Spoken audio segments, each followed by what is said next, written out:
എല്ലാവർക്കും നമസ്കാരം. ഞാൻ നിങ്ങളുടെ സ്വന്തം ഫാമിലി. ഇന്നത്തെ വീഡിയോ നിങ്ങൾ ഒരുപാട് ആളുകൾ ചോദിച്ചുകൊണ്ടേ ഇരിക്കുന്നുണ്ട്. അതായത് ഇപ്പൊ നിലവിൽ എന്താണ് ഏതർ ജൻ 3 നിങ്ങൾ 60,000 കിലോമീറ്റർ ഓടി ഏകദേശം 60,000 എത്താൻ പോകുന്നു. അപ്പൊ നിലവിൽ എത്രാമത്തെ സർവീസാണ്? 12ാമത്തെ സർവീസാണ് ഇപ്പൊ ഞാൻ ചെയ്യാൻ വേണ്ടി പോകുന്നത്. അതായത് 60,000 കിലോമീറ്ററിന് ഓടാൻ വേണ്ടി ഒരു 500 കിലോമീറ്റർ ഓടിക്കഴിഞ്ഞാൽ 60,000 കിലോമീറ്ററായി. വണ്ടിയുടെ ഏകദേശം എന്താ പറയാ, ഞാൻ ആഗ്രഹിച്ച പോലെ തന്നെ നല്ല പെർഫോമൻസ് എനിക്ക് കാഴ്ചവെക്കാൻ സാധിച്ചിട്ടുണ്ട്. കുറഞ്ഞ വർഷങ്ങൾ കൊണ്ട് തന്നെ 60,000 കിലോമീറ്റർ എടുക്കുക ഓടാൻ പറ്റി.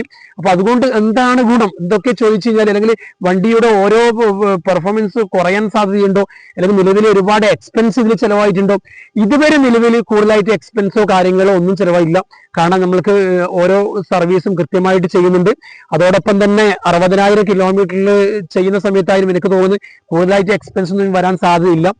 കാരണം വണ്ടിയുടെ ആദ്യത്തെ അതേ പെർഫോമൻസും കാര്യമൊക്കെ നിലവിൽ ലഭിച്ചുകൊണ്ടേയിരിക്കുന്നുണ്ടെന്നുള്ളതാണ്. തീർച്ചയായിട്ടും ഈ ഇപ്പോഴത്തെ നിലവാരത്തിൽ നമ്മൾക്ക് പെട്രോളും അതോടൊപ്പം തന്നെ ഞാൻ ഈ 60,000 കിലോമീറ്റർ ഒരു പെട്രോൾ വെഹിക്കിൾസ് ആണ് ഓടുന്നതെങ്കിൽ സത്യത്തിൽ നിങ്ങൾ തന്നെ ജസ്റ്റ് ഒന്ന് മനസ്സിലൊന്ന് കണക്കൂട്ടിയാൽ മതി എത്ര പൈസന്റെ പെട്രോൾ അടിക്കേണ്ട സമയമായി എന്നുള്ളതാണ്.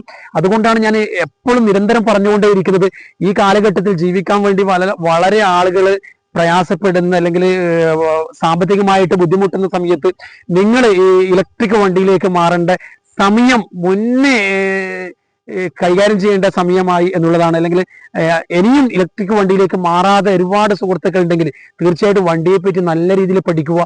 ഏറ്റവും ടോപ്പ് ലെവലിൽ നിൽക്കുന്ന ഏത് വണ്ടിയാണോ എന്ന് നിങ്ങൾ മനസ്സിലാക്കി ആ വണ്ടിയിലേക്ക് മാറുക എന്നുള്ളതാണ്.